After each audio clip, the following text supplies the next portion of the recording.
संत गाडगेबाबा अमरावती विद्यापीठ विद्यार्थ्यांच्या भवितव्याशी खेळणं कधी थांबवणार आहे? हा प्रश्न आता अवघ्या विद्यापीठातील विद्यार्थ्यांच्या डोक्यात दिवसेंदिवस मायग्रेनच्या दुखण्यासारखा वाढत चाललेला आहे। तर त्याचे झाले असे की औषध निर्माण शास्त्र शाखेतील 7व्या व 5व्या सत्राच्या परीक्षेचा निकाल गेल्या मागच्या महिन्यात लागला। निकाल हा विद्यार्थ्यांना दुःखद धक्का देणारा होता। त्यामागे कारणही तसेच होते। Wadhwani college of pharmacy Yavatmal येथील औषध निर्माण शाखेतील एका क्रमाने बसणारे 70 विद्यार्थी 7व्या सत्रातील एकाच विषयामध्ये अनुत्तीर्ण झालेले होते।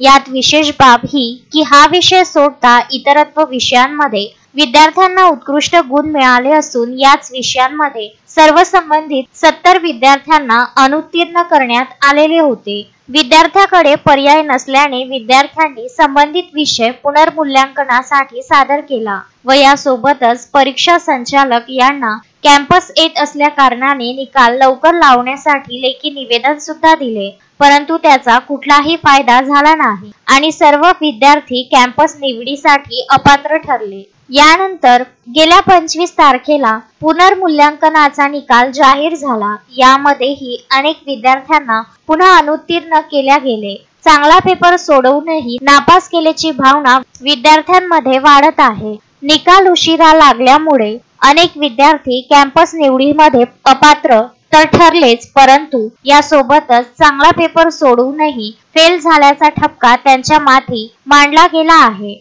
यामुळे कोणतीही चूक नसताना मूल्यांकनकर्त्यांच्या हलगर्जीमुळे विद्यार्थ्यांना नैराश्याच्या दरीत लोटण्यास व पुनर्मूल्यांकनाच्या माध्यमातून बेहिशोब पैसा लुटण्याचे काम विद्यापीठाकडून होत असल्याचे आरोप विद्यार्थी सेना जिल्हा प्रमुख योगेश सोळंके यांनी लावले आहे। यासोबतच या पीडित विद्यार्थ्यांना संबंधित विषयासाठी न्यायपूर्ण पुनर्मूल्यांकन करून परत निकाल लावण्याची मागणी विद्यापीठ प्रशासनासमोर ठेवण्यात आली आहे। या प्रकरणी योगेश सोळंके यांनी कुलगुरू मिलिंद बारहाते यांच्या समोर झालेला गैरप्रकार सविस्तर पुराव्यानिशी मांडला असता प्रथम दर्शनी पाहता काहीतरी घोळ झाल्याचे कुलगुरूंनीही मान्य करत अधिष्ठाता यांच्या अध्यक्षतेखाली समिती नेमून प्राथमिक तपासणी करण्याचे आश्वासन विद्यार्थ्यांना दिले व समोर दोष सिद्धी झाल्यास कार्यवाही करण्याचे आश्वासन सुद्धा दिले।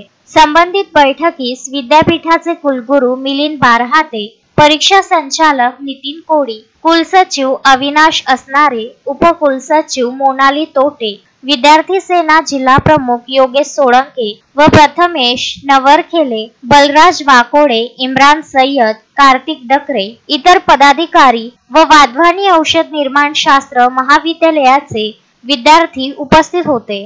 Vidarbha news bureau, Amravati.